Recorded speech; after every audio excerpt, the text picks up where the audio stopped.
Bill, we haven't heard from you.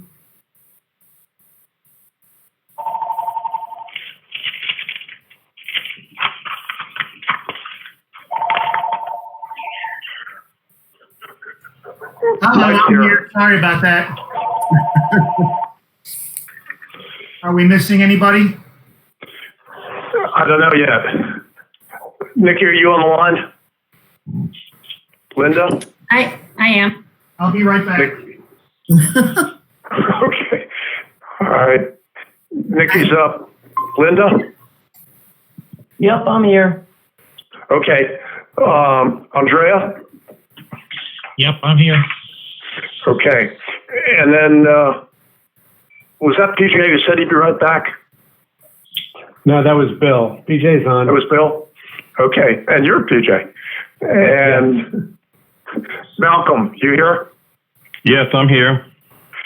And Kelly? Yes, I'm here. Okay. So we're waiting for Bill to return. And then we'll go live. Bill is here. Okay. That seems to be everybody that we need. Nikki, are we ready to go live?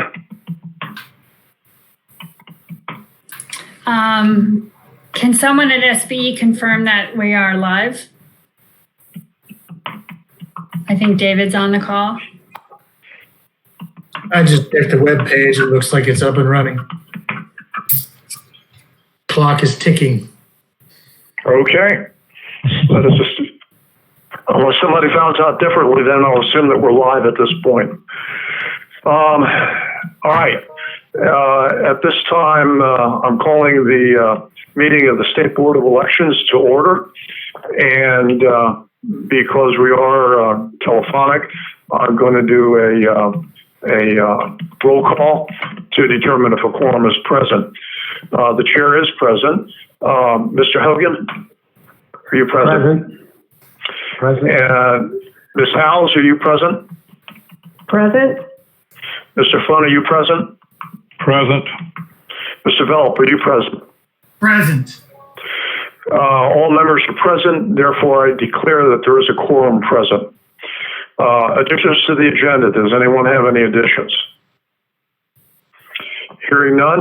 Move. Yes, go ahead. This is PJ. I didn't see it on the agenda, and I'm not sure if it falls under something else. I just want to discuss the canvassing process. I think we probably, since we're going to have to use 428 as the base example, I think it's going to fall under agenda item number 3, and as one of the issues to be addressed from there, and going forward. That work for you? Yes, thank you. Okay. Any other notations or additions to the agenda? Okay. That being the case, we will now move to item number 3, special general election for the 7th Congressional District, April 20th, 2020, review thereof. Who's going to take this one? This is Nikki. I will. Thank you. And I just sent out a written summary of what I'm going to say. My apologies for not getting it out earlier. So just wanted to provide an overview of the April 28th election, which was, as you noted, the special general election for the 7th Congressional District.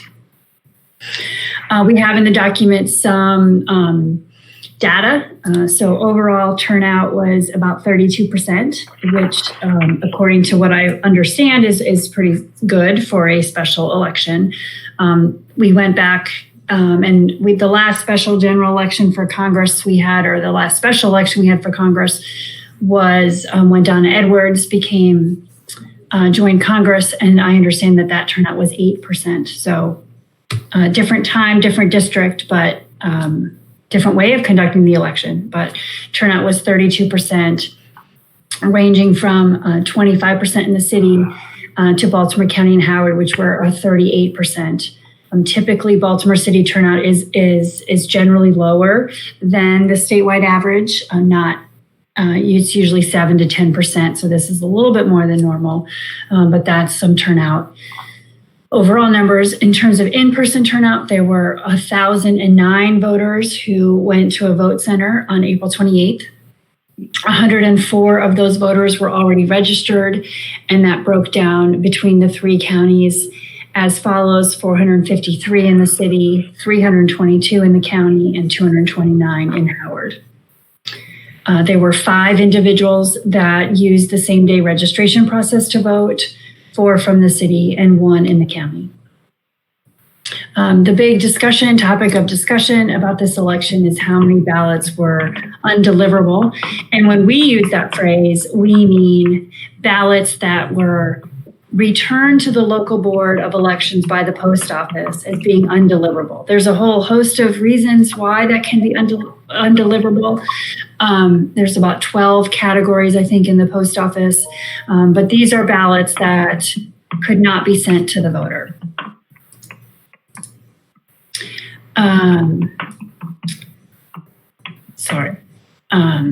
So those were 28,608 undeliverable ballots from all 3 counties. And Baltimore City had 20,000 of them. Baltimore County had 4,300, and Howard County had 3,800. The other discussion is about the rejected ballots, and so we do have some of those numbers as well. These were ballots that were returned by the voter, but for some reason, all listed in code, the ballot was rejected. The 2 big ones in every election, and also in these, the 2 main ones, are the ballot was rejected for being late, which meant that it was either mailed late or received late. So it was mailed or postmarked after June 2nd, that makes it late. And if it's not received by, in this case, May 8th, the second Friday after the election, it is considered untimely. And then ballots that are rejected because the voter did not sign the oath. And so we have that data available now. It's generally pretty consistent with what we see in every election, that late ballots are the most common reason why a ballot's rejected, and that held true here. And that usually the second reason why ballots are rejected is because the oath was not signed, and that held true to be here too. So it was about ranged from 78 to 87% of the rejected ballots were rejected because they were late, and between 8 and 14% were rejected because they had no signature. And so there's that data. And I also wanted to report that in the 3 vote centers, there was 1 in each county, that at least 5 voters at each center used the ballot marking device to make their selections. And then turning to voter outreach and education, we did manage to pull together a very quick voter education campaign. It ran about 6 days, and the message, however it was seen or heard, was seen or heard over 5.5 million times over those 6 days. So we had 2 components: a digital media strategy, and then some radio and Baltimore Sun online. So the digital media was focused on Google, Facebook, and Instagram, and it was targeted to voters who lived in the zip codes associated with the 7th Congressional District. So on Google, voters would see ads when they're browsing. We reached 2.8 million voters over 7 days, which was significantly more than we did via Facebook and Instagram. Facebook and Instagram, we had both video and static image ads, and Instagram was delivered slightly more views than Facebook, and static ads had more views. That's not, instead of Instagram, it's supposed to be static views instead of videos. And this is all new sort of wording and concept to me. So the click-through rate, which someone had to explain to me, is where somebody click something to end up on our website. That's the ultimate goal, right? Is they're interested, they see the message, they click the message, and they end up on our webpage for more information. That's your target, that's your goal. And we had more of those through Facebook and Instagram than we did with Google Display. So radio, we hit 5 stations, which are listed in the document I sent out just a little bit ago, targeting all sorts of different demographics and types of listening. Figured we 1.5 million impressions, right? Because view is not the right word, during that time. And then we also had ads placed on BaltimoreSun.com over 5 days and had about 213 views. So what did we learn? So on the second page of the document, I have a couple images.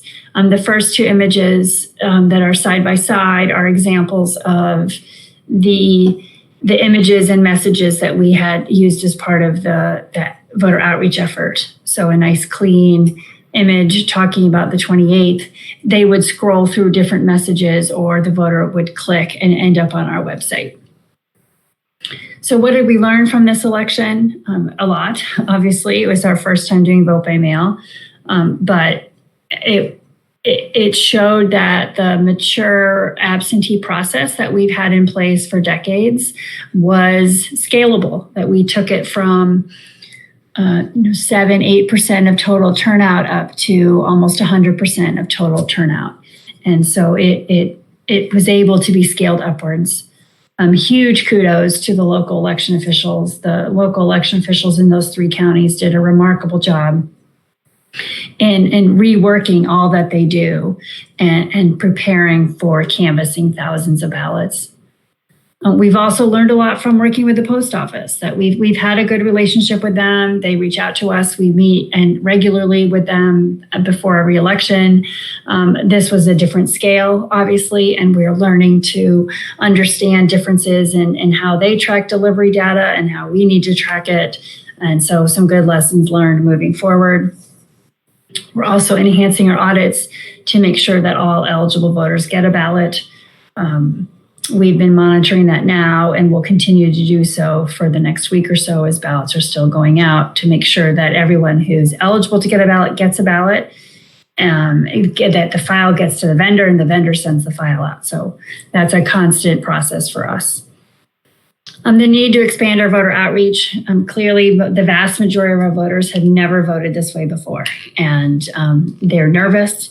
It's new. And we need to expand that. And we'll talk a little bit later about what those efforts look like.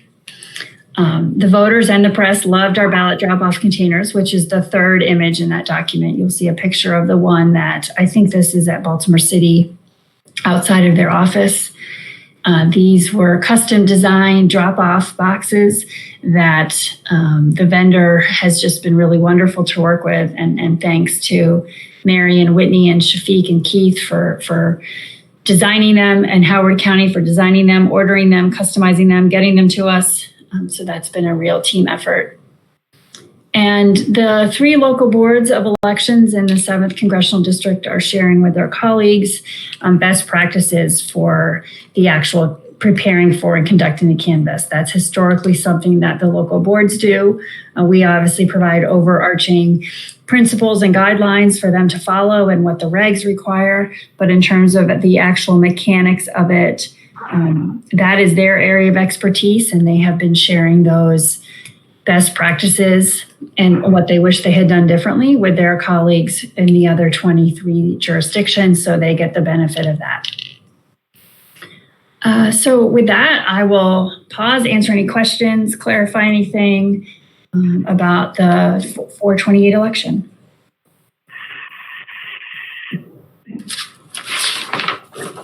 Mr. Chairman, this is PJ. Yes. Go ahead. Okay. On the ballots that were rejected for being late, does the voter realize that? Are they notified of that or not? That's typically not something that the election boards do. That question came up yesterday at the Senate. I guess it was a combined House and Senate briefing. And so we have flagged that to look at and follow up with. I was just looking, 4,151 people voted. And because they got their ballot in late, they're sitting at home thinking, I did my duty. I voted. My vote got counted. But they have no idea that they were late. And let me back up 1 second. I think the special general election for the 7th Congressional District was done phenomenally.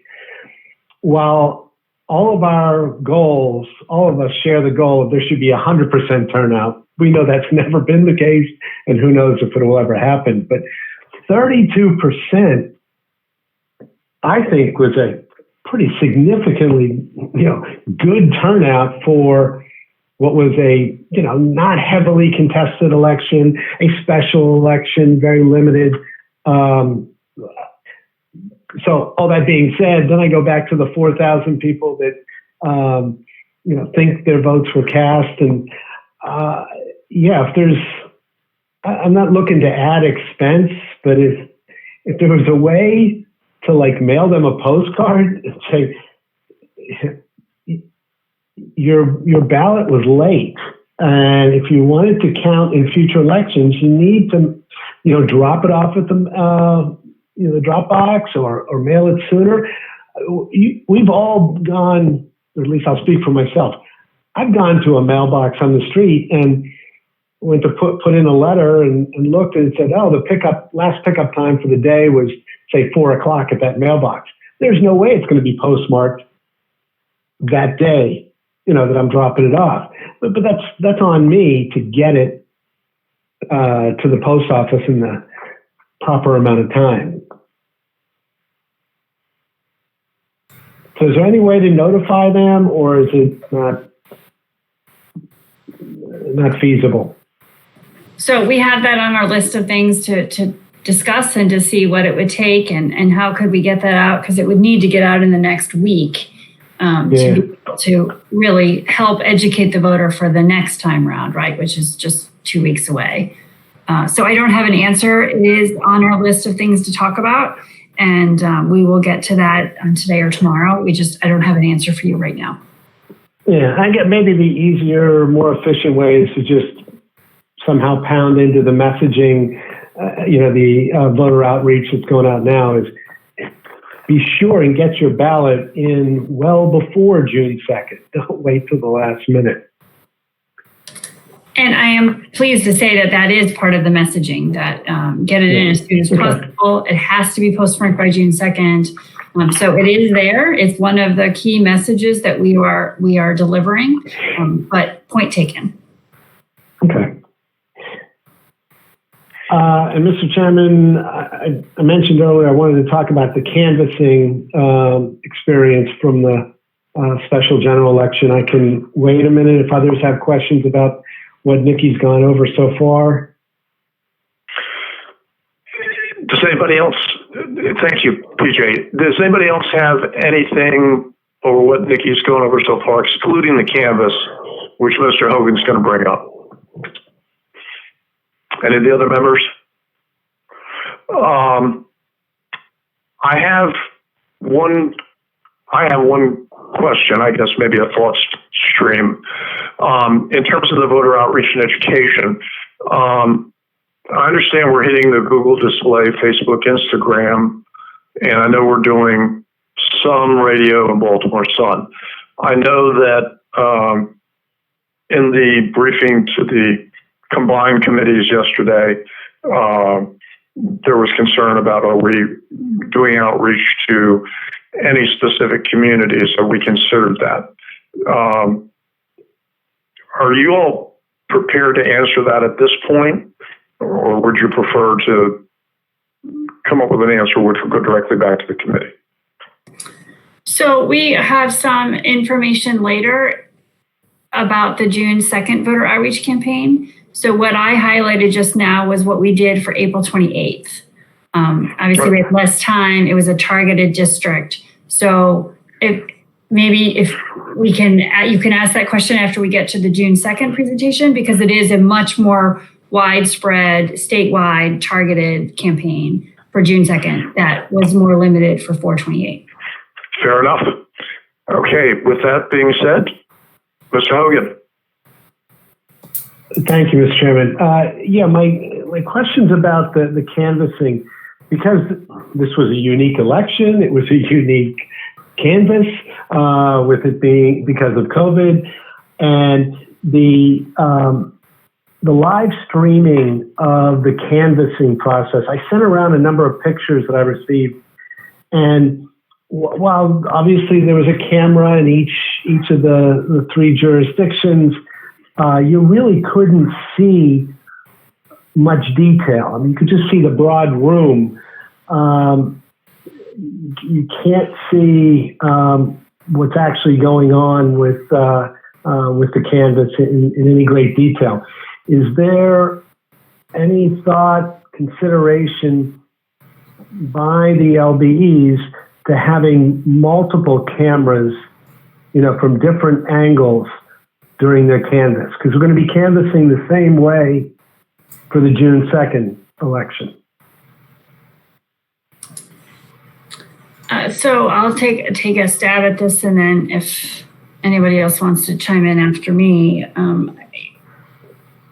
canvassing is one of those areas where it's really driven by the space and the layout of each canvassing room, and the ability of observers to observe is dictated by the layout of the room. And so there's not a set formula that we have because the local boards operate with the space in which they have. And so we spend a lot of time trying to achieve the greatest transparency of the process with quite frankly, limited time and the ability to put cameras in so that it's on each table. And then the closer, of course, the camera is, the perhaps more risk you have to voter privacy. And so we were trying to strike a balance and operate in a very fast changing environment to provide that transparency. And so we think that the local boards provided reasonable and sufficient access for the canvas on 428, and that we're working with the counties to provide equivalent for 6-2. Now, it might not be the same as standing behind a canvassing team doing the work, but that's not the standard in every county. Again, because of the room layout, the election directors do, or a representative of the local board does at the beginning of each canvass explain what's going on and where. And one of the best practices coming out of the 428 election is to provide an opportunity during each day of canvassing of a Q&A section with observers so that they can ask questions and get the answer on the spot there. So provide some way for there to be what normally would be a sidebar conversation at an in-person canvass, try to replicate that with this remote canvass. And then lastly, we've reiterated to them the concerns that you all had, that if the live streaming for some reason stops, that they have to stop. And that did happen once, and that they did stop. So it's a hard thing to achieve, and there's lots of competing interests. And we think what we've struck the as good as we can do right now under the circumstances and understanding the limitations that each local board has. Okay, thank you. Does anyone else have any concerns or comments or questions? I have just a couple things. This is Bill Velt. I think that one of the things that may help is maybe a directive having the LBEs label the tables of what is going on. So if somebody misses that briefing, I think the briefing's a fantastic idea, but misses that Q&A time and they just logged on, there would be something visible to the camera that just a paper sign that listed on a table tent what was going on at the individual stations, making sure that the deliberations for the board are available so that they can see the work as well, so that they can, as well as the deliberation for the board part. And that just reiterating that not only if the feed goes off, but they can't have, and I don't know that I saw it, but I just wanted to say that they can't have a room without a camera where people are doing opening of ballots or duplicating, and they can't have an area of the room that's not covered by cameras. So at least people can see from a distance what's going on. That would be my 3 points to the canvas. Yeah, this is Anyone? Kelly. I had the same concerns, and we did get a letter where somebody suggested using signs. And I think that's a good idea too, so that people can look at an image and know what's going on where. My question was more with the duplicating process. I know I asked about this in the past, and the answer was that we were going to have cameras. And I was under the impression that instead of having 2 people present from the 2 parties doing the duplicating together, that one person would be present and another person from the other party would be watching the duplication over a camera. But I don't get the impression that that's how it's actually working. It's just one person doing the duplicating and a camera in the room showing that one person is doing the duplicating. Is that how it's working? So the duplicating process is still 2 people. So that you all didn't change the regulations for that. It was just the checking the timeliness and the signature. The more objective criteria was for one person. So duplication should be 2 people. Again, just there was no, if the camera can be right over them, that's fine, but there was no requirement. It was that there was a camera that showed the entire process, not that there was one specifically over the duplicating table. Okay, I understand now. If it's 2 people doing the duplication together as a team, as they always have, and the camera is just showing that they're doing this work, that's better than having just one person doing it. How are internet ballots coming in? Are they typical, the numbers, or are they lower? I was hoping that with everybody receiving a pre-printed ballot in the mail, that the need to duplicate ballots would be much less than it usually is in a normal election. Are we seeing that? I can tell you that the ratio between people that, I don't know. We haven't compared that to prior election. The number of absentee requests coming in has dramatically decreased over the last 10 days. But we haven't done a comparison to prior elections in terms of how many people are asking for electronic delivery. But I can tell you that the drop off in the number of people submitting requests is significant. Okay, well that's good. Have we done anything on the website when people do request electronic delivery to discourage them from doing that if they don't need it, so that we don't have to have election workers doing this duplication process? What we've added to the online voter registration and ballot request system is language that you don't need to ask for a ballot because one's going to get mailed to you. But if you want it mailed somewhere else or you need it electronically, then this is the part you fill out. So we have been trying to have people who would just want one to tell them they're going to get one, and that the requesting it through this process is for people who want it delivered to a different address than we have on file or that want the electronic. Okay, so if they do want it going to a different address or want electronic, there's nothing that says that we'd prefer you not do this during the pandemic unless you need to. No. No. Okay. If you could get the numbers to us as soon as you've got them together, I know it's going to be different. Like it used to be, I think 35% of absentee ballots were delivered over the internet in the last election cycle, but that was statewide. And of course, now it's going to be a much smaller percentage because everyone's doing absentee ballot voting. But the raw numbers, I'd be curious how high they're going. Is that something you can get to us? Yes. I mean, we're still getting requests, so they're not complete. it would be more a complete comparison to wait until election day to provide that comparison. Well, I guess maybe there's just nothing we can do at this point, at this late stage. But I do worry about that, having to do this duplication process if it's unnecessary.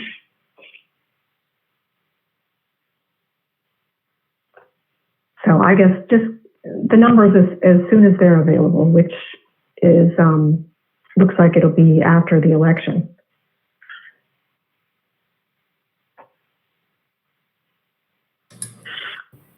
Anyone else have anything? Yes. Yes, go ahead. Yes, this is Malcolm. I was looking at the undeliverable ballots. Now, if you receive notification in enough time before the election, is there anything done to try and reach out to these people that the ballots have been returned by the post office? Well, if the post office gives us a new address, then the local boards were sending it to the new address. Sometimes the post office returns something that says, we don't know where they are. And right, I understand that. Yeah. But if they give us a new address, then the local boards, if there was time to mail it to the new address, they did that. Okay. And the other thing, yesterday I was listening to the hearing, and all the ballots are mailed from Minnesota? So the mail house has 3 print shops. Aaron, do you want to explain the different locations? You're on, I know, but. Mm-hmm. Yep, I'm here. Okay, thanks. Mm-hmm. So for the April 28th election, yes, they were all mailed from Minnesota, since that's what we're talking about. For June 2nd, there's 3 different plants that they're using, one in Minnesota, one in Florida, and one in Ohio. Now, I guess my concern is all of them can't be mailed to Maryland and we mail them out locally? Because I was talking to a number of people throughout the state and they had received theirs the first week in May, and I didn't get mine until Tuesday. And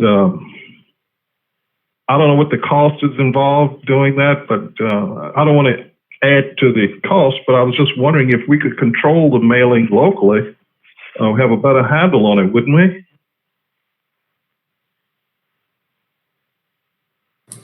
Well, I mean, it's something we can look at exploring if we have to do this for November.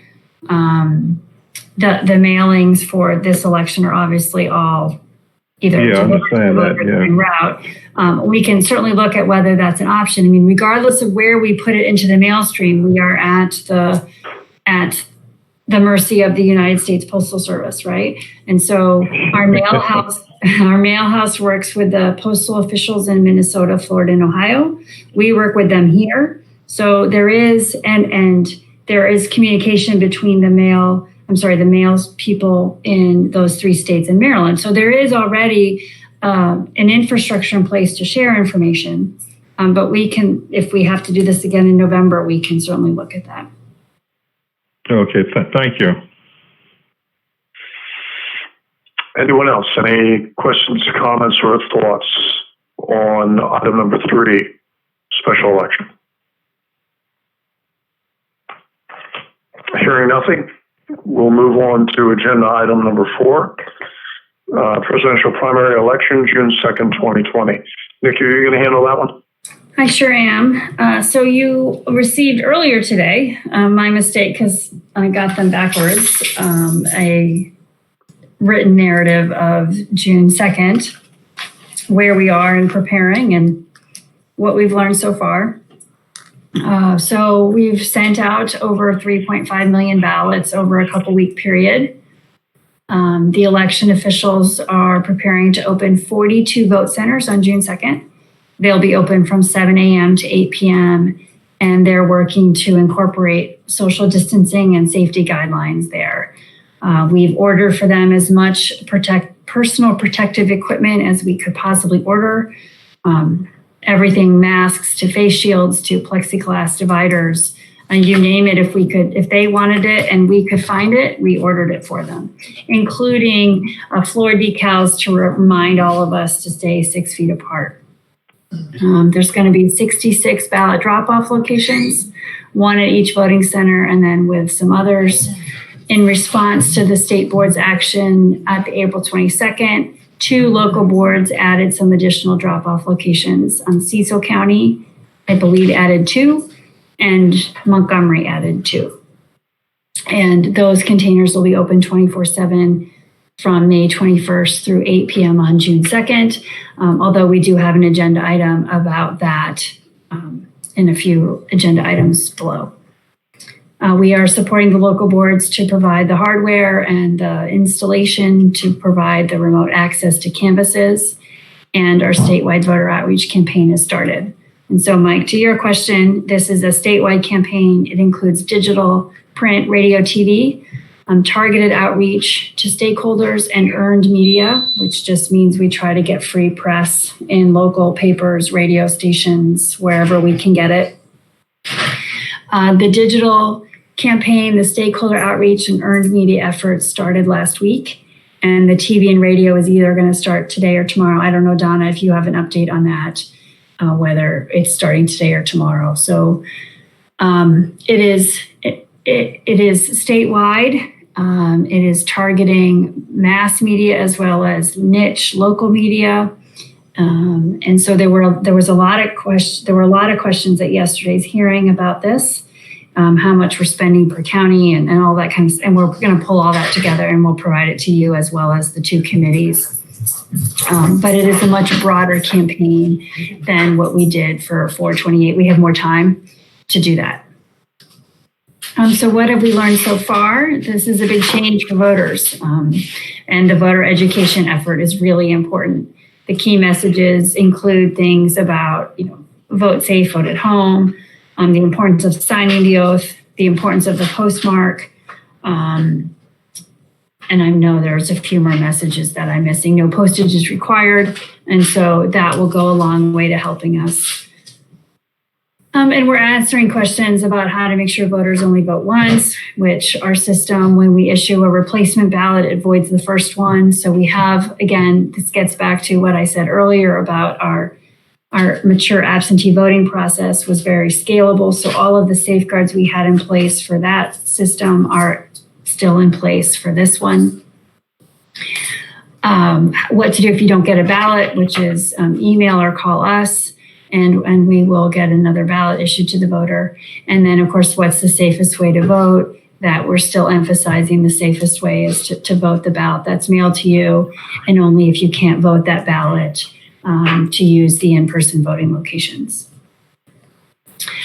We learned late last week, that 90,000 voters in Prince George's County didn't receive the English version of the instructions, and I believe our board member Kelly was one of those 90,000 voters. It included just the Spanish version of the instructions and the vote centers and ballot drop-off. As soon as that was an error on our mail house, they had the files. Everybody else in Prince George's County got the full set, and Montgomery County voters got the full set.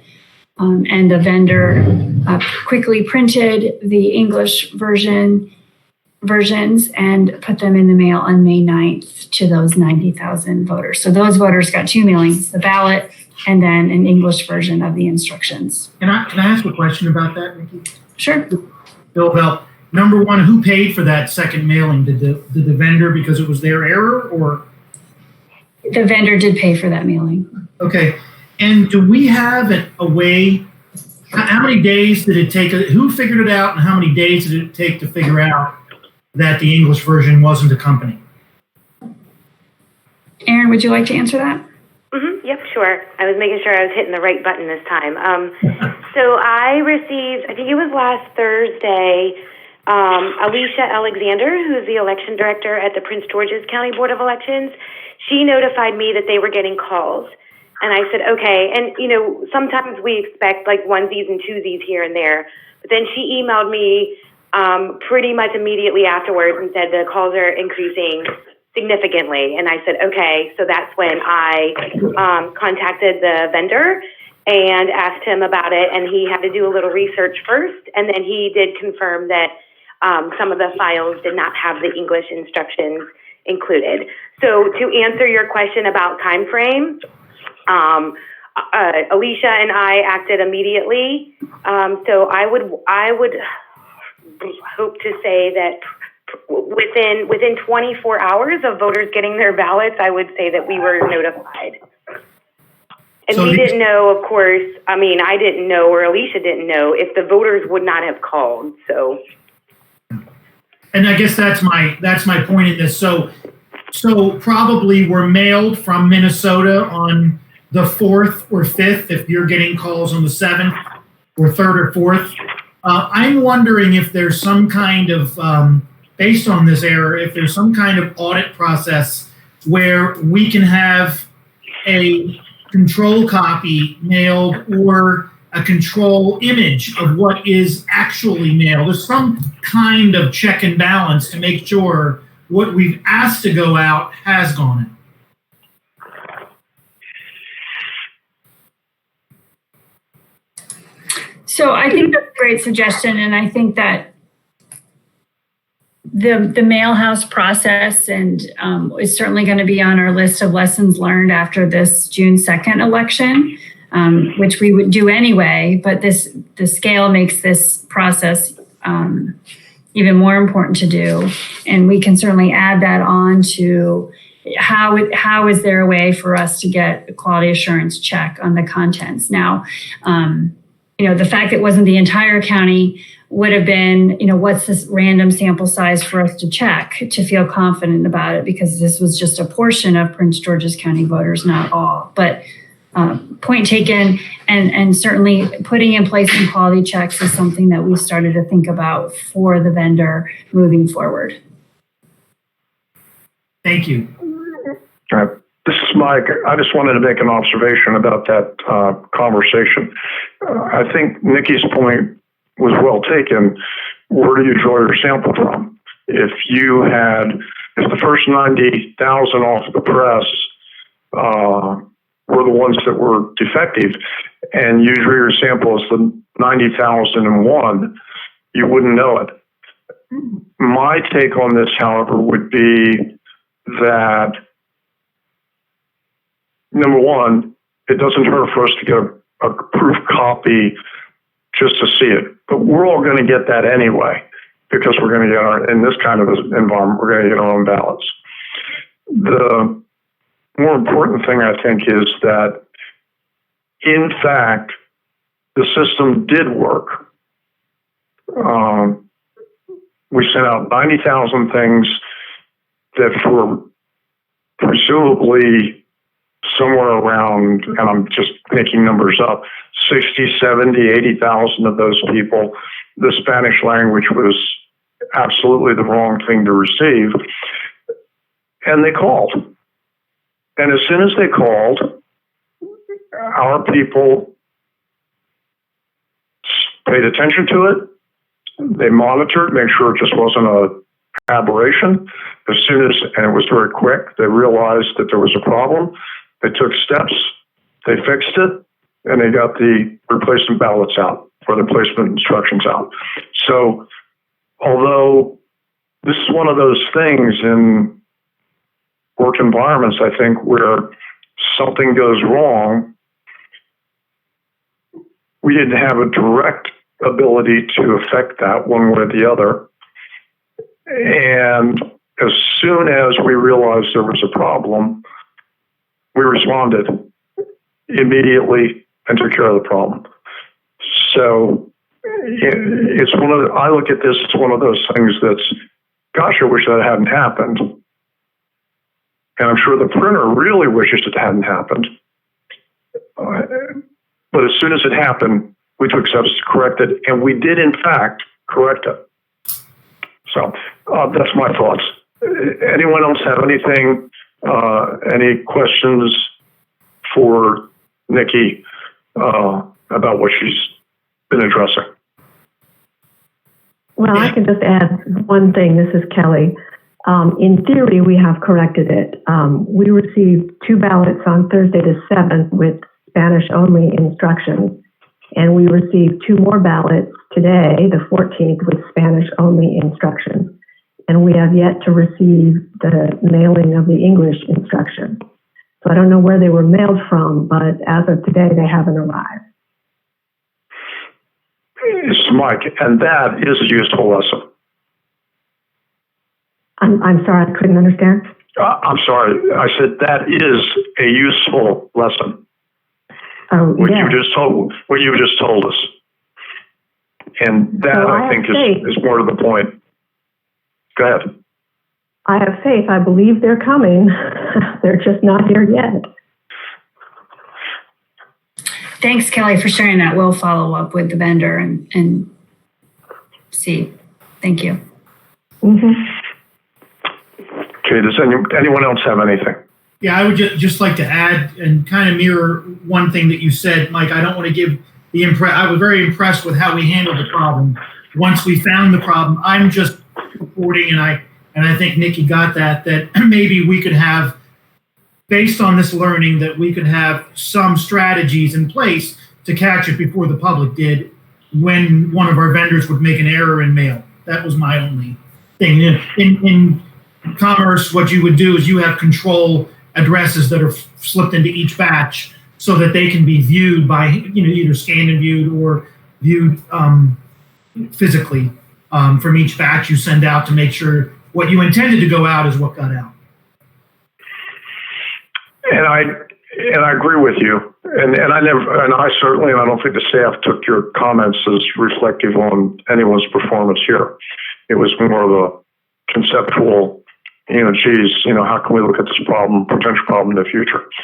I think the problem with that is that you've got this defective group buried inside of a much larger group. And I think someone mentioned how large a sample size would you need to get that? And would you, like every 100th ballot or every 1,000th, type of thing? It's worth thinking about, and I'm sure the staff is going to be thinking about it. But my focus is more on the fact that, how do we correct it? And that's where I see the real issue. Not that I'm saying there was an issue here. And we'll all hope that Kelly does get the right ballot instructions. But that's where we're really going to come into play. I'm not sure how you would statistically sample. What did we do? 3.2 million? 3.5 million. And how would you statistically sample 3.5 million to make sure that they had the right insert? But that's a staff issue. And so I'm not going to correct to bring it up, but I'm not going to spend the time on it. I do have a couple of questions about the PR campaign. Let me find that.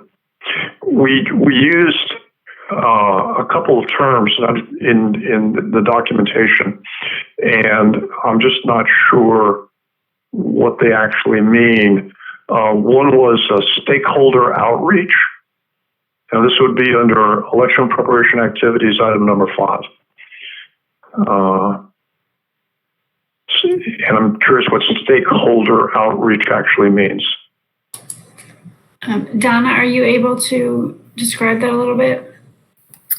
Hi. Stakeholders would mean maybe the League of Women Voters, various groups, various candidates, certainly the local election boards.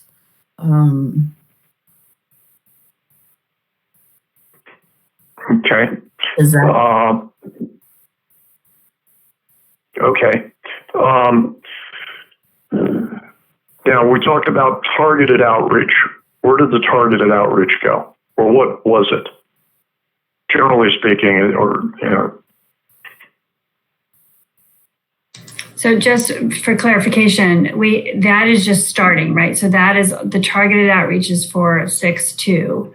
Okay. Time. What will it be then? Okay. What will it be then?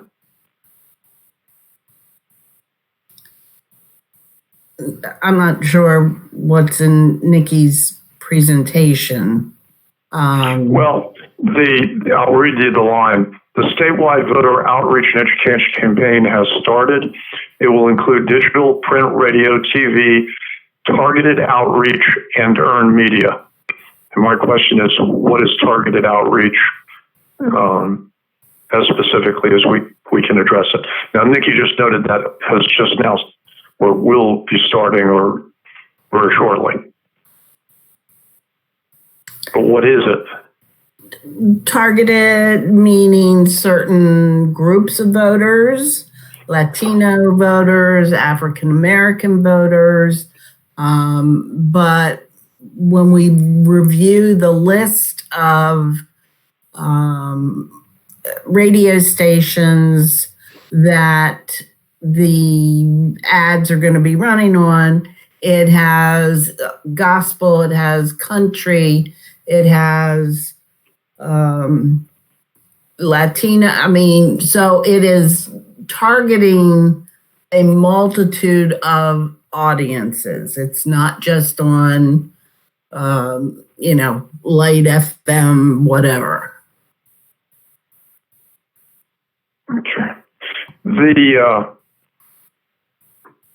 The stakeholder outreach. We have a listing of who stakeholder outreach is, right? Is that correct? I think it is potentially ever changing. Okay, then let me come at it from a different direction. Who defines stakeholder outreach? I think the PR firm maybe originally presents a list, and then as we are approached with any requests or suggestions, we add to it. Okay. Would it be possible, obviously not during this meeting, for you to provide the board with what right now, whatever date you do it, Absolutely. what the stakeholder outreach is, and I guess also what the targeted outreach is, although you've kind of explained that one. Absolutely.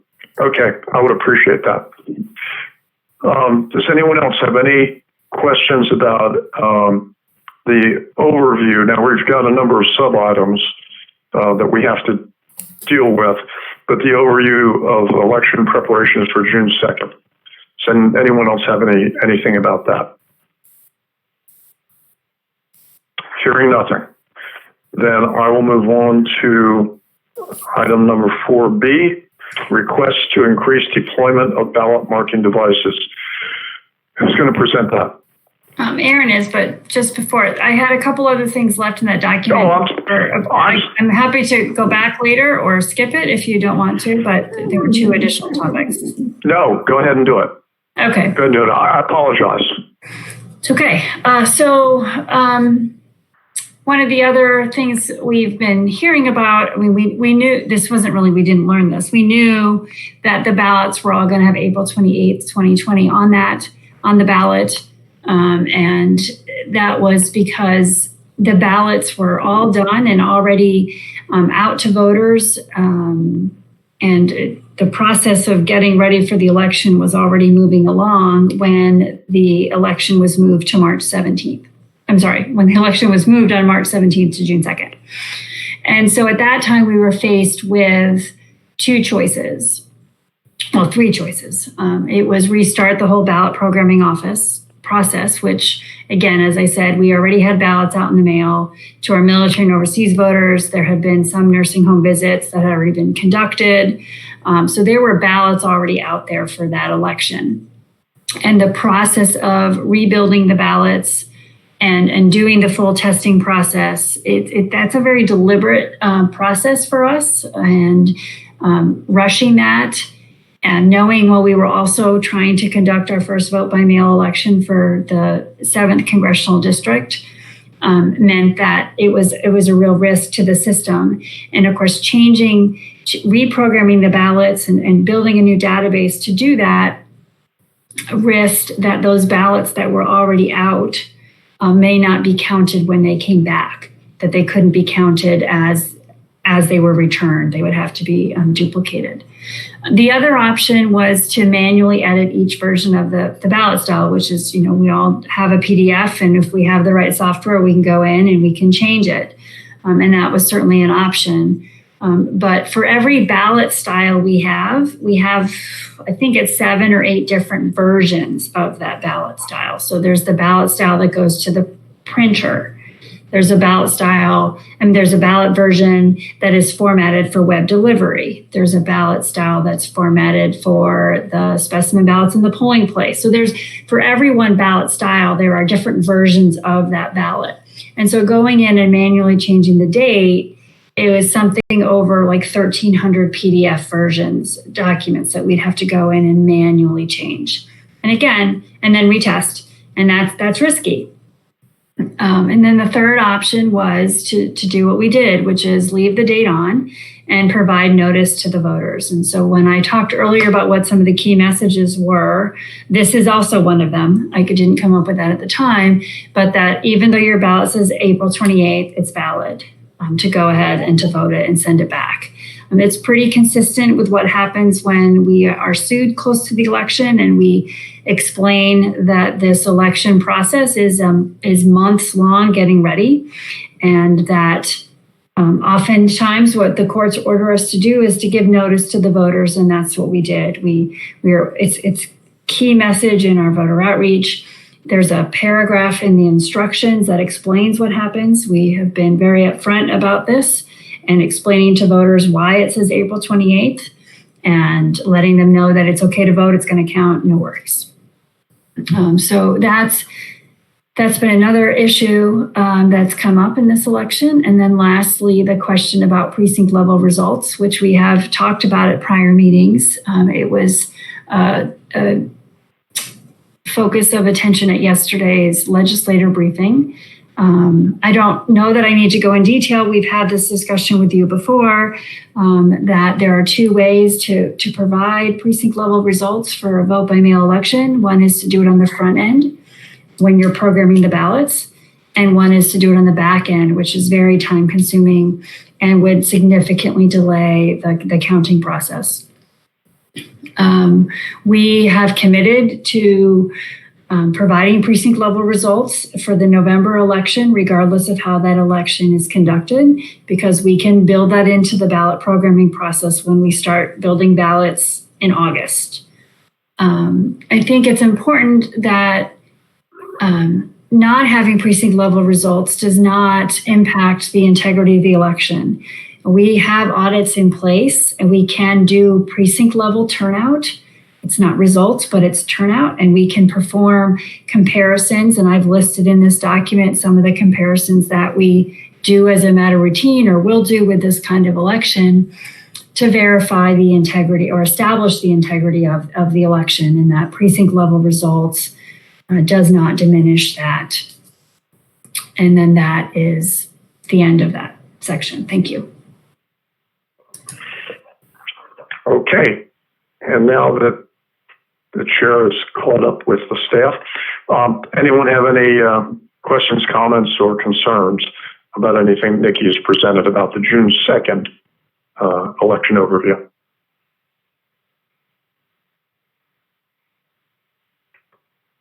Okay.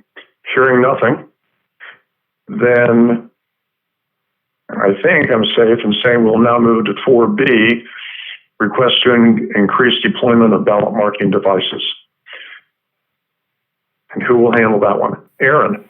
Yes, that's right. It's time for Nikki to take a break from talking.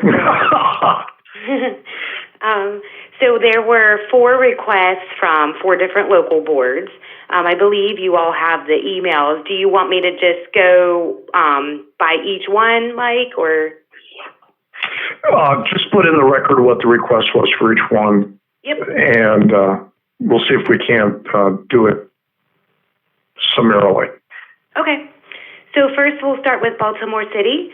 Baltimore City would like to use 8 BMDs for each of their early, I almost said early voting center, but they want to use 8 BMDs per voting center for June 2nd. So that's an increase of more than 4, and they're asking for your permission to use 8. Okay. And next, Cecil. Mm-hmm. Cecil County would like to use 6 BMDs instead of 4, and they only have 1 vote center. Just give me a moment as I pull each of one of these up. Prince George's County would like to allocate 5 ballot marking devices to each of their 4 vote centers. And Montgomery County, hold on one second. Montgomery County, so they have different amounts for each of their vote centers, so I'll go through those.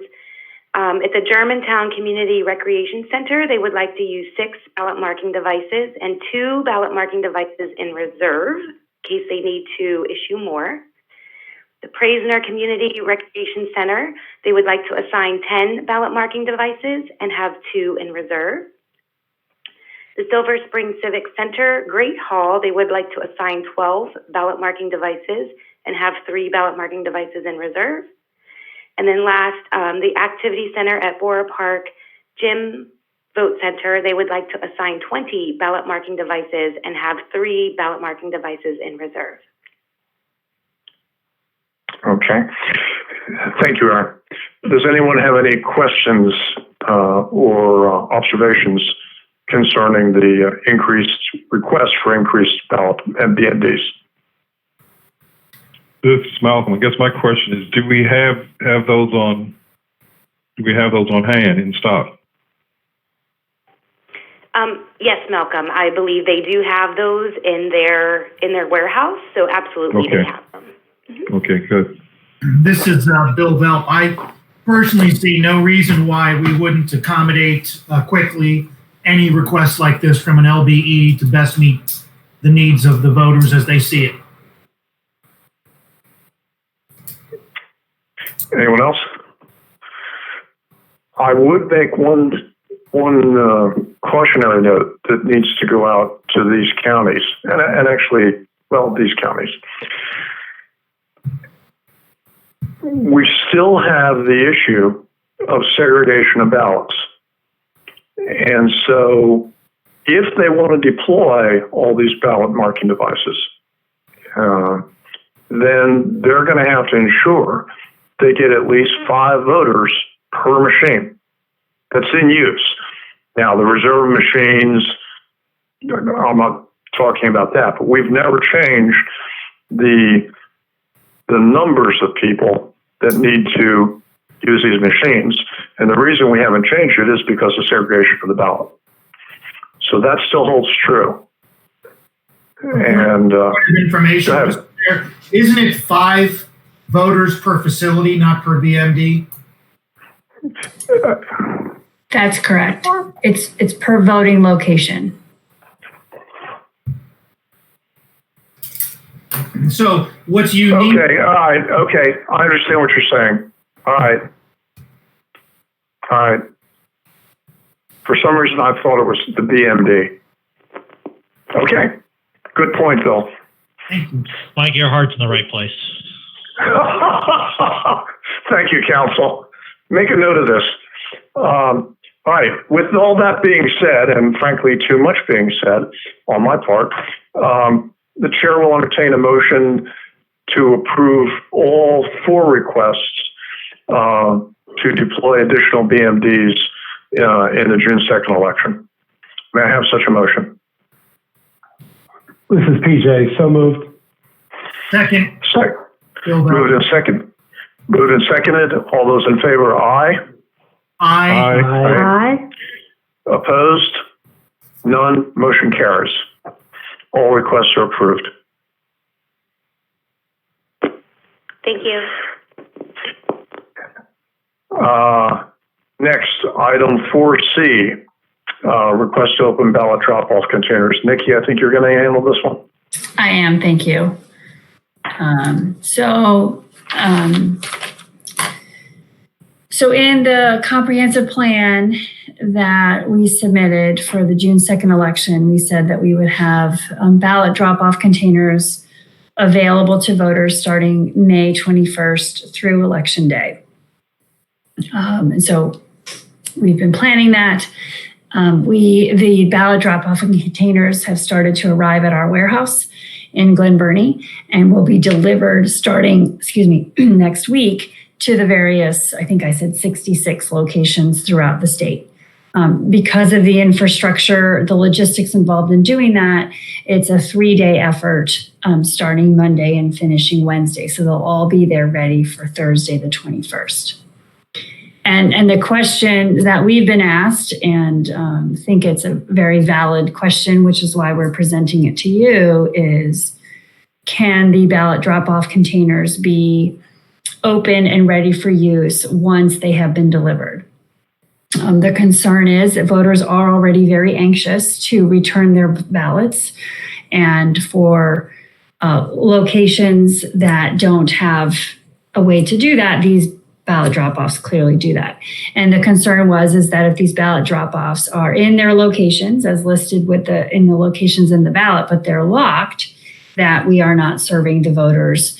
And the request is to consider allowing the ballot drop-off containers to be open once they have been delivered by the transportation company and the local board has set it up and has all the procedures in place to lock the doors and seal them and to check that everything is working, to allow them to be open potentially as early as Monday, if it arrives Monday, Tuesday, or Wednesday, with them all in place Thursday. Okay. Any comments, questions, thoughts on this particular item? This is Malcolm. This is PJ. Oh, go ahead, PJ. Go ahead. No, you go ahead. I was just going to say, if the LB can, handle all the security and, make sure they're unlocked and picked up at the appropriate times each day, I have no problem with them being utilized sooner than the 21st. I don't, unless somebody thinks of a downside, I don't know what the downside would be if the LB can have the staff to secure them and pick up the ballots at the appropriate times each day. You stated just what I was going to say. If they want to open them up early, if security is there and everything is well taken care of, and if people want to vote early, we should allow them to vote early. They don't trust the U.S. Post Office, and they trust the ballot boxes.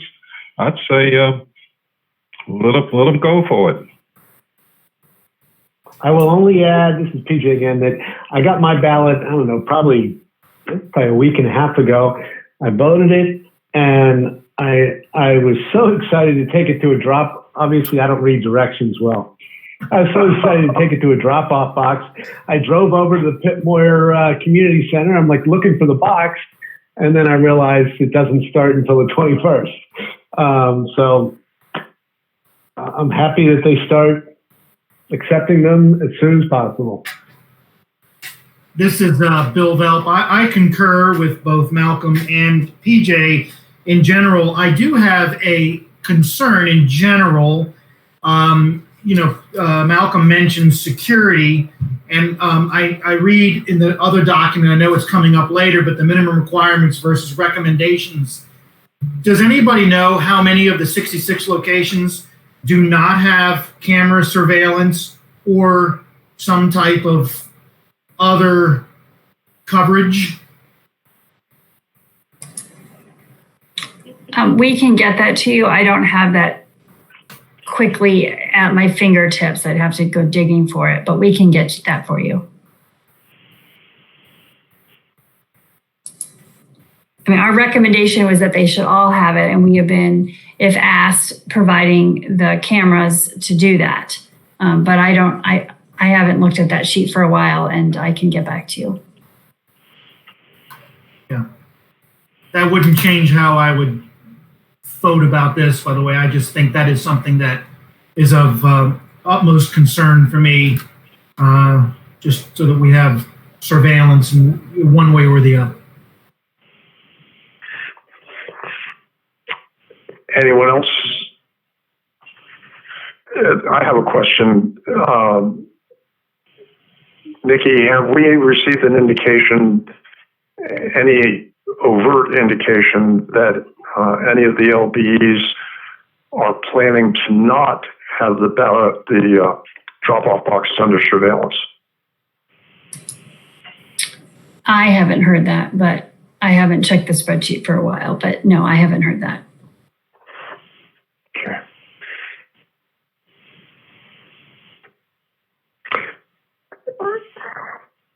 I guess I echo Bill's concern, and actually PJ's as well, that the boxes need to be secure. I mean, not just secure in terms of locked, but also under surveillance, or other. If like inside of the building, like where the LBE is, and it'll be locked up at night. That's kind of different. All right. Anyone have any other thoughts on this? Does anyone want to propose a motion?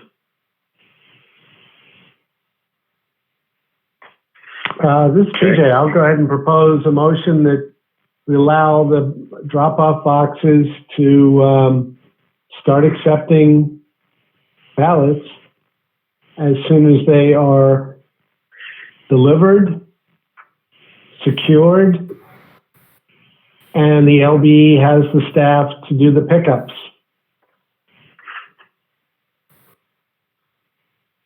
And that the pickups actually occur. Yeah, I mean, I can't remember where I saw it. They're supposed to pick up ballots 3 times a day. There were 3 different times, right? Right. So morning, noon, and evening, kind of. Yeah. Yeah. So as long as they're prepared, I mean, on the motion that the LBEs can adhere to the guidelines that we've given regarding drop-off boxes. Okay. This is Kelly, and I have a question. What if an LBE doesn't want to do this? They can still put a container out and have it locked and not unlock it until May 21st? Do they need to put any sort of a notice on the box that it'll be unlocked beginning 7 a.m. May 21st? Or do they just put it out and leave it locked and not say anything? Are we telling them that they must open them early, or that they have the option to open them early? My recommendation would be that you order them to have them open as long as they meet that criteria that PJ articulated in his motion. I think the ones we've heard from, they're getting angry calls now because they're not open. They're not there. So to have them there and not be open, I think that they would rather just have them be open.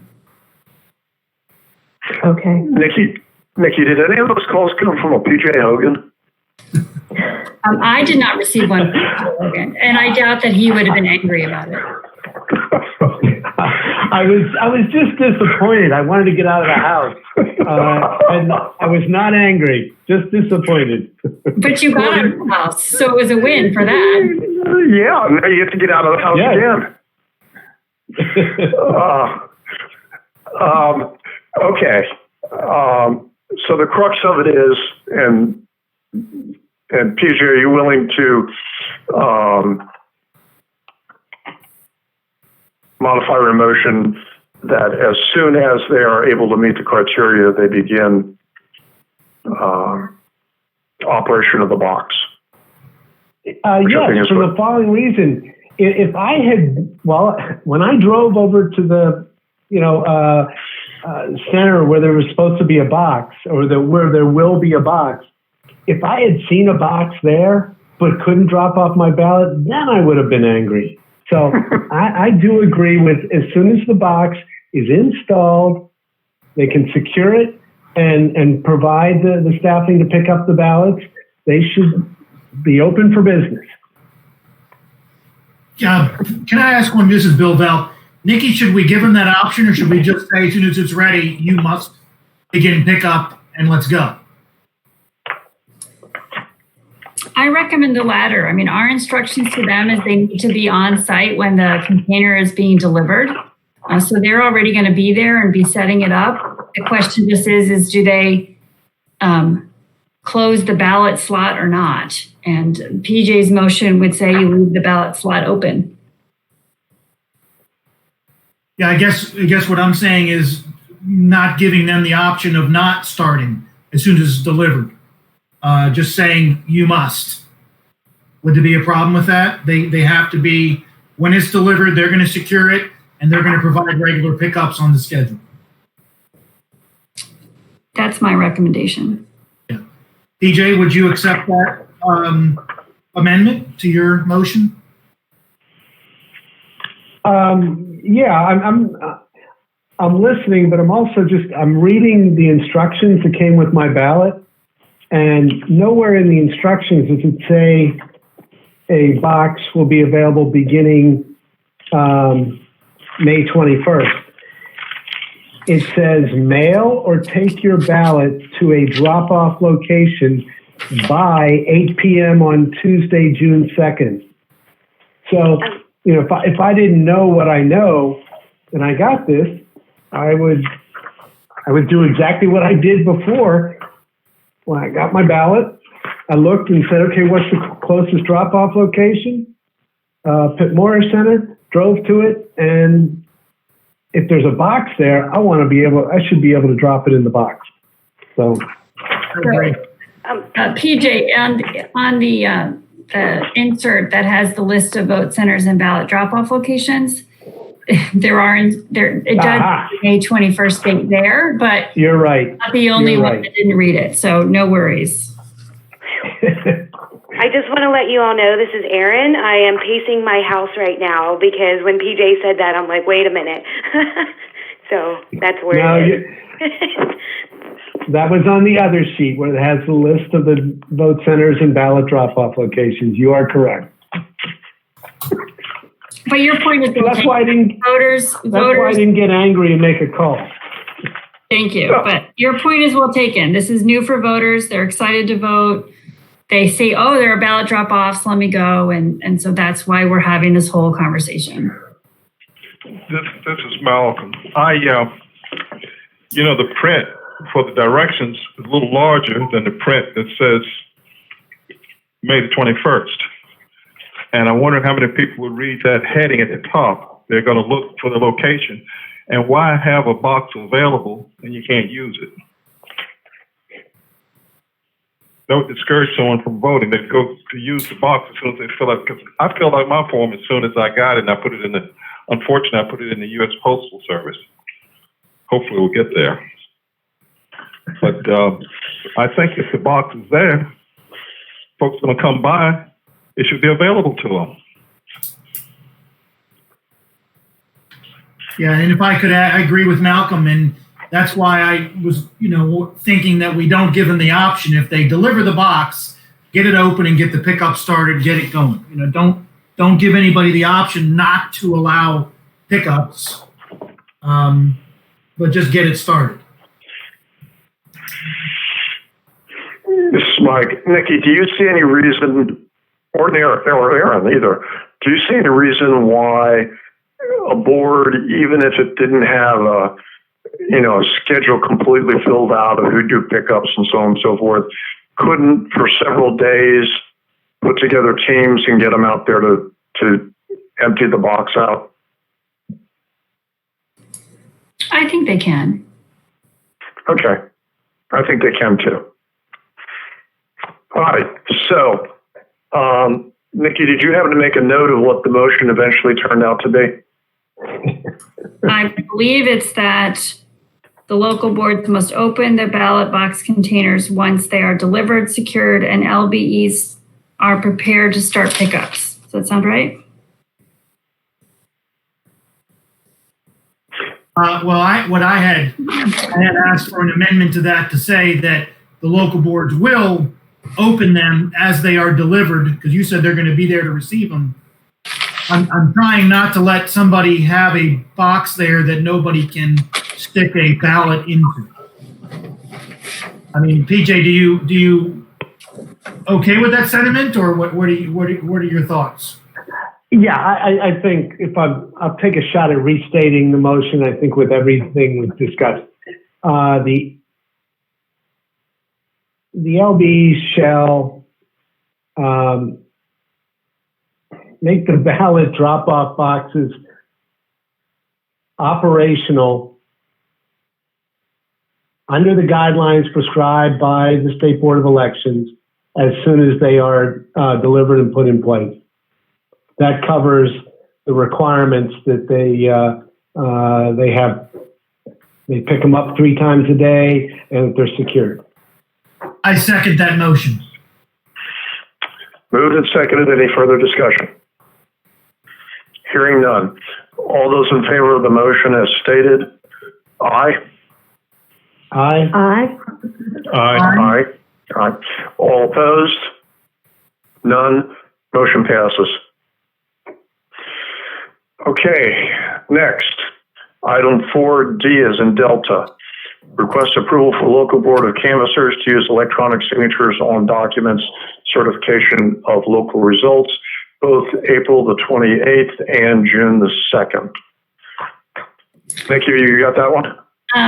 Donna, would you like me to do that, or do you want to do that? Well, or Andrea. No, I don't.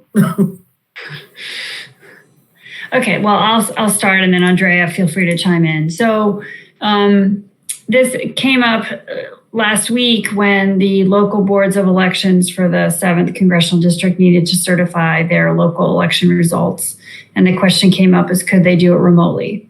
And so we discussed this internally, and at Andrea's recommendation, ask that you all allow the local boards of canvassers to sign the certification documents remotely. So just for background, the president and the secretary, who are elected from the Board of Elections, sign the official certification documents to certify the election. And we are asking that you consider a motion that allows that to happen remotely, so that the election director sends the documents to one of the members to print out and sign, scan, and then send to the other. So we get those signatures from the members, but it's done via email and scanning. Andrea, anything I missed? Nope, that sounded good. Okay. All right. Anyone questions, concerns, thoughts? Hearing none. The chair will entertain a motion to approve the local board of canvassers' use of electronic signatures on the certification of local results as to the April 28, 2020 and June 2nd, 2020 elections. Does that capture it? I have that motion. So moved. Skelly. Second. PJ, second. Sorry. All those in favor? Aye. Aye. Aye. Aye. Opposed? None. Motion carries. The electronic signatures are approved. Thank you. Next item, 4E is an echo. Time for placement and removal of campaign signs near ballot drop box. Now, this one included in this timing is also the date, because of a little bit of a, Nikki will explain it, but we issued instructions for April 28th, but did not issue them for June 2nd. So this will include June 2nd. Nikki. Thanks, Mike. And actually, after you and I talked, Andrea and I talked, and we realized that, or he reminded me that the governor's proclamation established the no electioneering zone around the ballot drop-off containers for June 2nd. So that's already defined by the governor's proclamation, and I had forgotten that when you and I had talked. So the governor's proclamation establishes the no electioneering zone around these ballot drop-off containers, which was what you all approved for the April 28th. This item is allowing election signs and electioneering to occur outside of that 100-foot zone. And under the current code for early voting center, signs can be placed starting at 5 p.m. the day before election day, and they have to be picked up by 8 a.m. on the day after election. So ask the board to consider a motion to allow for electioneering outside of that zone for the ballot drop-off containers, and to allow signs starting at 5 p.m. the day before and be removed by 8 a.m. the day after, which would be June 3rd. And what would the date be for the day before?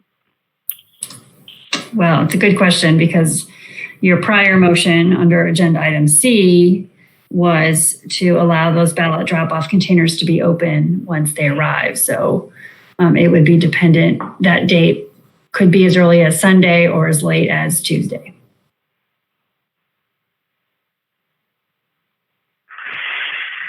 Okay. Does anyone have any thoughts, comments, or questions about this particular item? Well, this is Kelly. Since we're advertising May 21st as the day that you can start dropping off your ballots, it seems to make sense to stick to that for this purpose as well.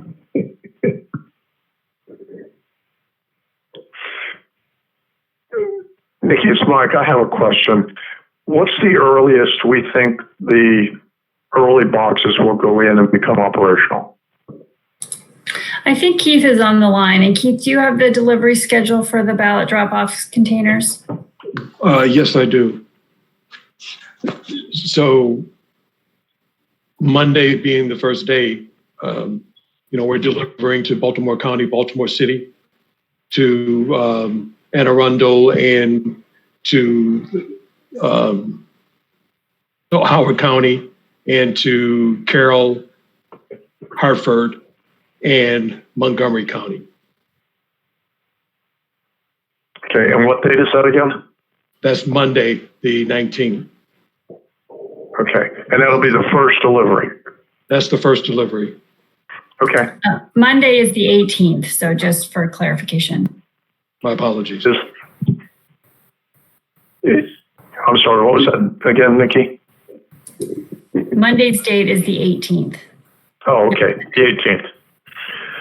I would like, this is Bill Velt, if you don't mind, Mr. Chair, I would like Andrea's comment to Kelly's statement. I'm wondering if that would be legal. I mean, if somebody can turn, that is technically like a voting place, if they're able to turn their ballot in there. I'm not sure we could stop signage outside of 100 feet from that. Andrea, what's your take on that? If it's open and available to drop a ballot in, I would imagine we'd need to be allowed to have signs, right? Sure, and I think this gets at, some clarification about what the law currently is right now. Oh, maybe I'm on mute. No, I'm not on mute. Okay, sorry. What the law currently is right now and what action the board needs to take. The law currently provides that for polling places and early voting centers, if it's a public facility, signs shall be permitted beginning 5 p.m. the day before the voting is scheduled to happen. If it's a private establishment, then as a condition of the private establishment's agreement to take part as a voting location, they need to accept that beginning at 5 p.m. the night before, signs are permitted to be posted outside. So right now, the current law does not, that is written with regard to polling places and vote centers. It doesn't extend in the way the governor extended the no electioneering zone to ballot drop-off locations.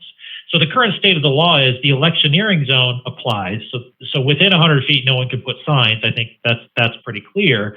But beyond the 100 feet, if the establishment doesn't want to allow signs on it, on its property, it doesn't have to under the law. Whereas normally for voting locations, it would. And so the request of the board here would be to essentially extend that provision of the law, that requirement that ballot drop-off locations allow signage to be placed beginning at 5 p.m. the evening before, extend that to the ballot drop-off locations. So I think that's to Bill, to answer your question about, what is the law right now? Can we stop anybody from doing something? No, we can't stop a candidate or a candidate's team from doing something, but the facility may. And I don't know what the breakdown is of the vote centers, whether any of them are private or public, or anyone's going to care, frankly, but that's what the state of the law is. Now, to answer Kelly's question about when it makes sense to start, I think if you look at just how the law currently is, there is, again, there's not a requirement one way or the other right now. If a private facility wanted to, if we were to decide, if the board were to decide, for example, because the instructions say May 21st, we're going to make it 21st so that beginning at 5 p.m. on May 20th, that's when we're going to require these facilities to allow signs if they weren't already doing so. And the result of that is that if one of these facilities that isn't allowing signs before then has the ballot drop-off location, the box set up on the 18th, then there are potentially two days of ballot drop-off where that facility is not allowing signs to be placed outside of the no electioneering zone, and that under the current law would be permitted. One suggestion might be to set it up so that you extend the requirements of this law that would require polling places to allow signs to be placed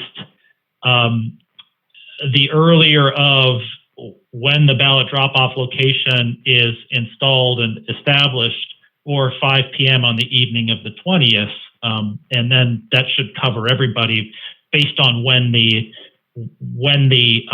ballot drop-off box gets established, or the 5 p.m. the evening before on the 21st. That might be one way to just solve the dilemma as to when to kind of have the effective time for this to be.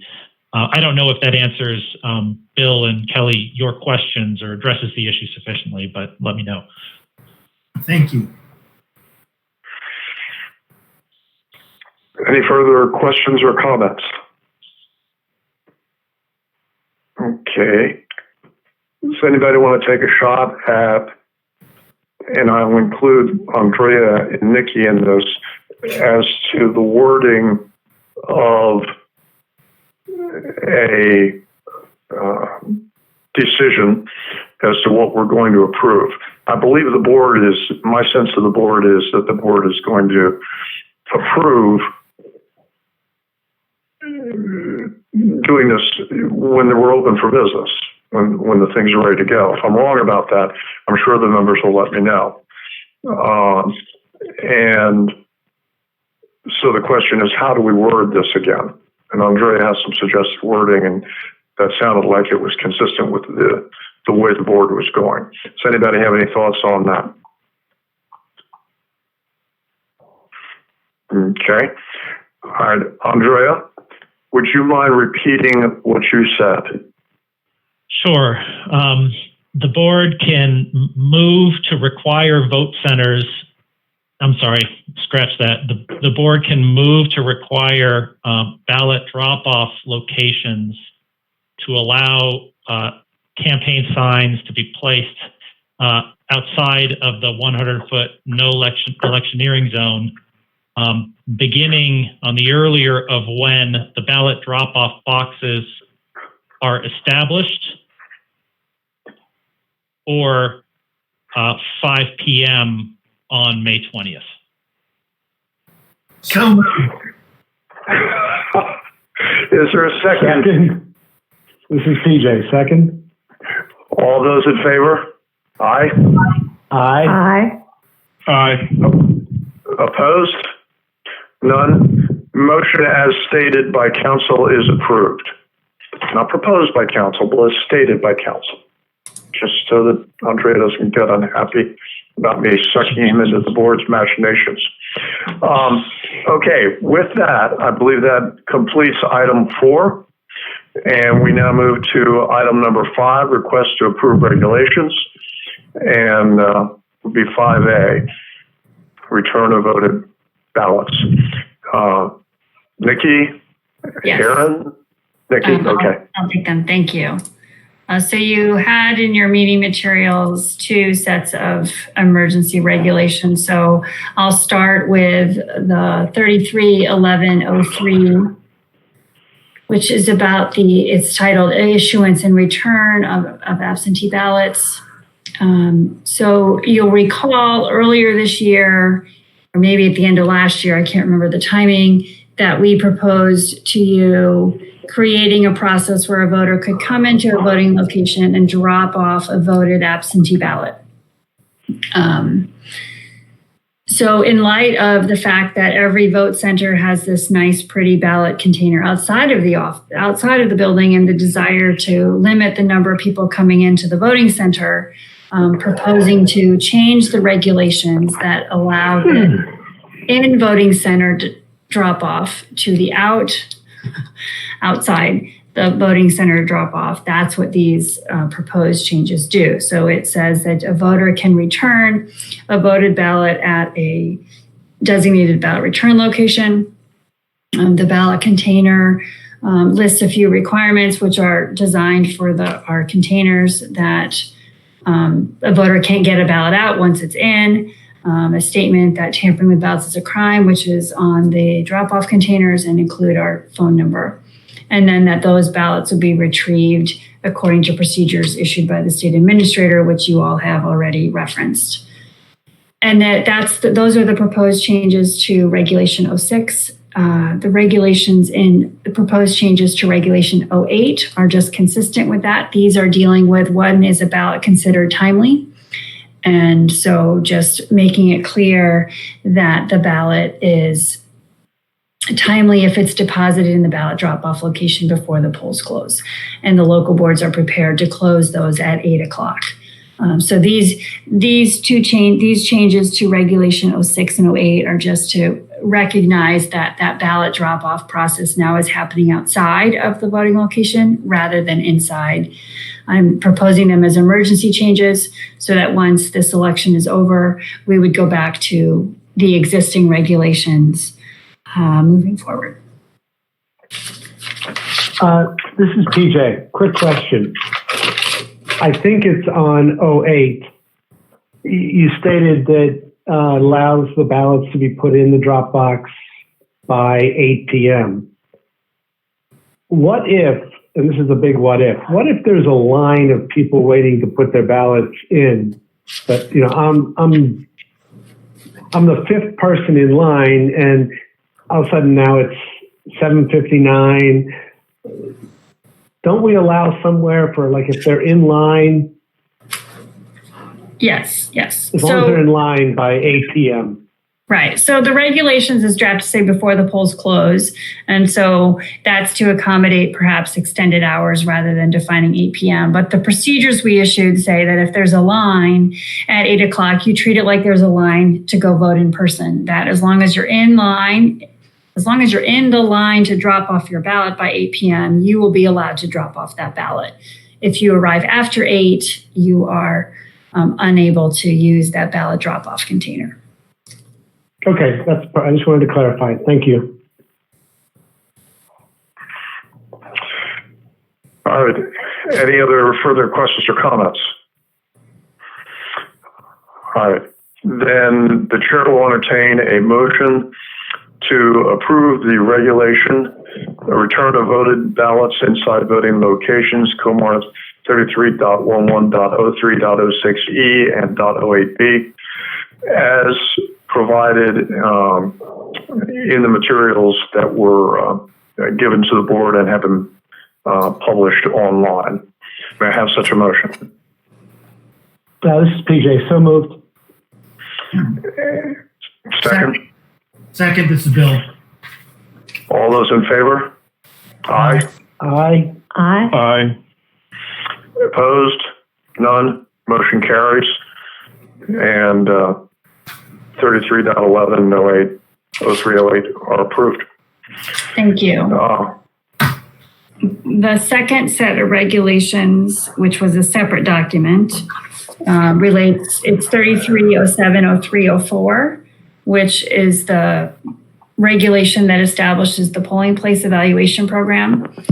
You previously adopted emergency changes to repeal the evaluation program for the 428 election. There was a provision that set up an evaluation program for vote centers for a special election, and you repealed those because of the goal to keep people out of the voting location unless they're there to vote, limit the number of people, that kind of thing. And so this is the same change. The change you did before only covered the vote centers for 428. It's making the same change here for June 2nd.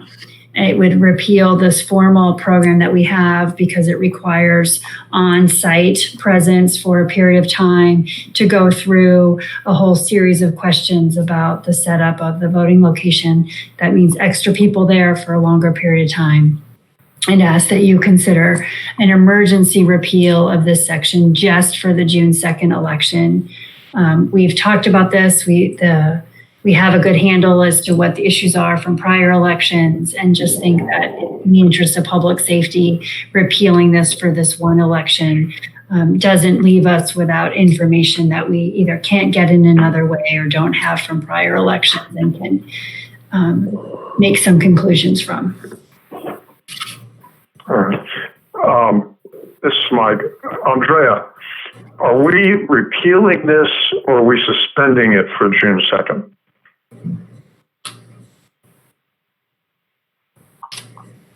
Hold on, Mike. You're on.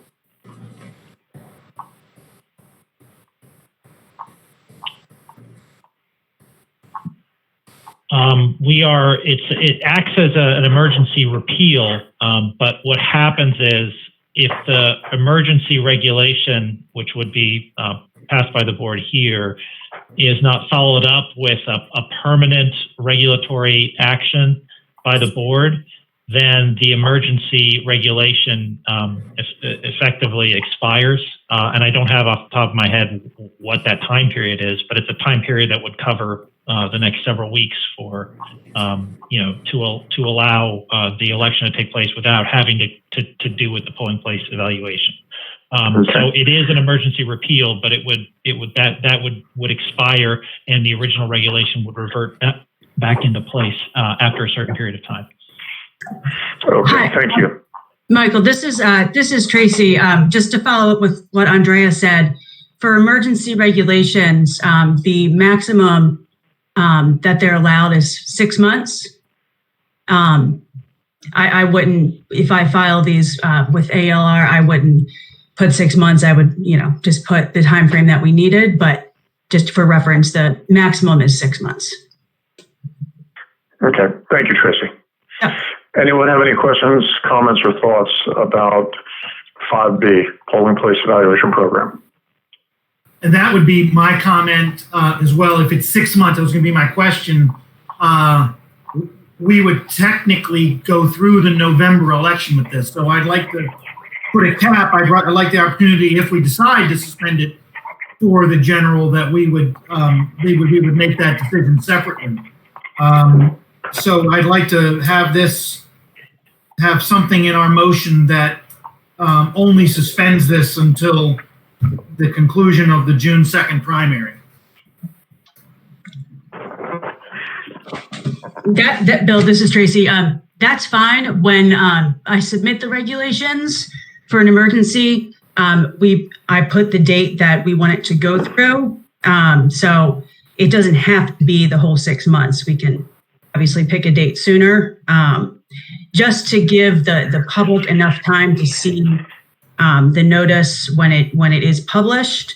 I would put something a few months from now. I've been putting July 31st as the end date for any emergency regs we've been that have been passed, just because it's sort of halfway in between. So I can put that date again, and that would cover June 2nd and would not obviously go through to the November election. I'd be very comfortable with that. Thank you for that comment. No problem. Anything further? Hearing nothing, Chair will entertain a motion to repeal Polling Place Evaluation Program COMAR 33070304 until July 31st, 2020 as an emergency change.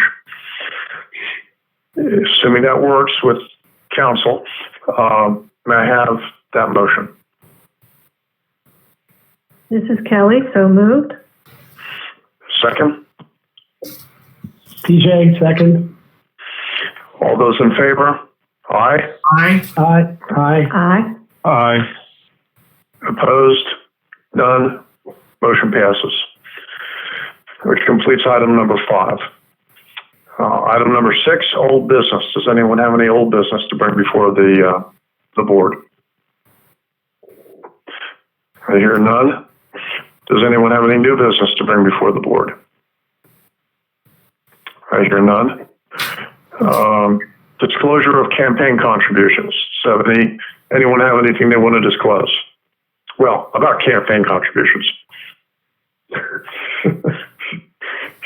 All right. I will note that I have made a contribution of $50, 50, to the Maryland Republican Party, and I have also made a contribution of $35 to the National Republican Congressional Committee.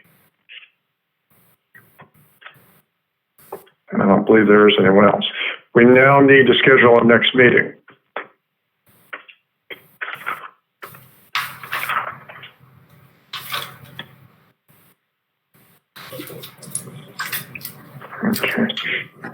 Okay. This is Malcolm. Don't we already have one scheduled for the 24th? We do. Well, 28th, I think.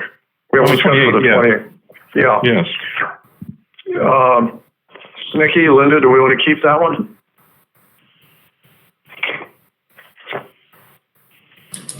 I would say that's up to you all. Are you going to have workforce? I believe there are some regulations that are ready for final adoption, but I don't know that it's pressing. I don't know. I'm sure Jared has waivers and other things. I don't know if they're pressing either, but we could do a written administrator's report for you for that. I mean, we've done already a bunch of it.